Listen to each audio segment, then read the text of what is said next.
Rated T for Teen. A day at the races for the Strange Brigade. Hello, you are joining the Strange Brigade as they drop into a scene from the campaign, which we're using for our E3 demo this year. So you can see a team of 4 players here working together to explore the unknown. The campaign's 1 to 4 player. It's got some competitive elements in it as well, as you'll see as we go through the playthrough here. Oh, opening up a chest, getting some treasure. So you collect gold throughout the game, which you can use to unlock weapons later on. So you can increase the size of your arsenal of weapons that are available to you. Another bloody jungle trek, and in this heat. There's a cat minding its own business. There's layers of collectibles in each level, isn't there, Steve? Yeah, there's a bunch. There's like canopic jars and lots of things that reward the player for detailed observation of the environment. Is there no problem the Brigade can't solve? So as you explore through the environments, there's a few simple sort of action-y puzzles to solve. Ghastly ghouls blocking the bridge. But can they hold it against the Strange Brigade? Yeah, and this beam that's been used to activate the crystal that's unlocked the route here can be turned on the enemies and indeed your teammates if you're feeling that way inclined.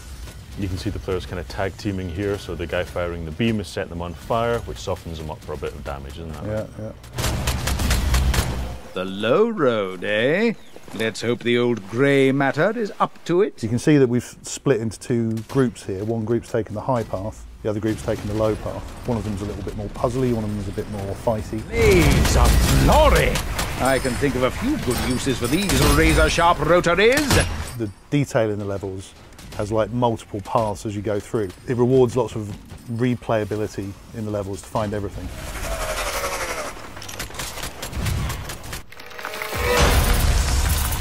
Nelson's ghost! Aye!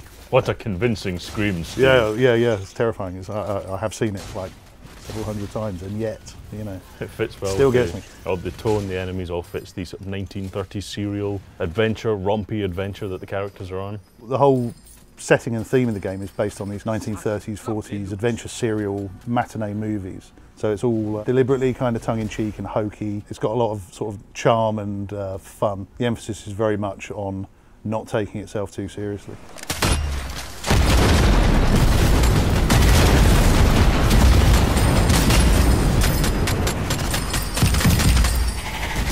Well, they're not called the Subtle Brigade, I suppose. It's not subtle, he's right. Spiky log trap, there we go, highlighting that lack of subtlety. One of the hidden puzzles here, so you've had to go off the beaten track a little bit to find this one. There's loads of different puzzle doors like this throughout the levels. Behind it, you'll find a relic, and by collecting sets of those relics, you can unlock more amulet powers. As we continue on, you'll start to see those amulet powers coming into play a little bit more. Cracked it.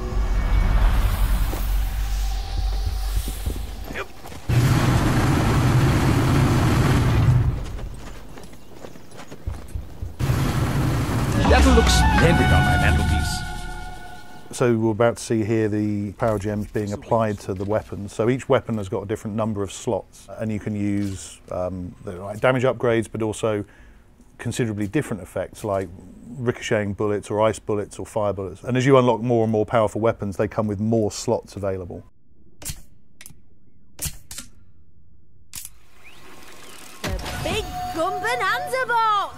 Here's the first of the prototype weapons, the exploding crossbow, which I think Gracie is going to demonstrate for us now.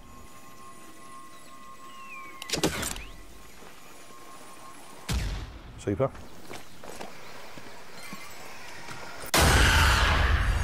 Yikes. See you up, right? You see a couple of amulet attacks here, so there was a 6-shooter with powerful bullets. And there's Langus, the Wrath of Ra, a kind of radial explosive fire wave. So solving one of the many puzzles in the game here as well. So this is kind of operating cooperatively, one person standing on a footplate to open the door, the other having to thread their way across a maze following the clues that are laid out in the room. So the more complicated puzzles are off the beaten track, aren't they? So if you want to play the game as a straight co-op shooter, you can do. If you want to explore the environments and find unlockables, give you cool new treasures. You can play that way as well. What we're hoping to see is people repeatedly playing these levels and discovering whole new areas that they've missed the first time around. And here's a nexus. So this is one of the systems where you're undermining Sateki's grasp over the environment by smashing these crystals. Kill them all!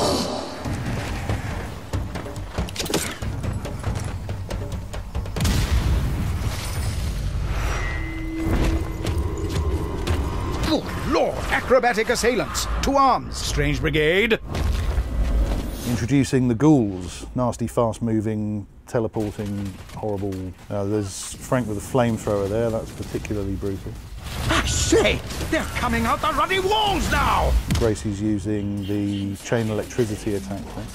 Followed up by a grenade in the face, it's a good combo. So you can see the sort of pace of the game comes into its own in these great big fights where you've got amulet powers triggering, you've got prototype weapons doing loads of damage, you've got environmental traps, spinning blades, you've got grenades that players can throw. Because of the way that you charge up your amulets by sort of absorbing the souls from the enemies, the more of them there are, the faster the rate of the combat becomes, and so the intensity really ramps up quickly. Means there's a bit of competition there for souls as well. Yeah. And that's it, a very short section of one of our levels. Thanks very much for watching.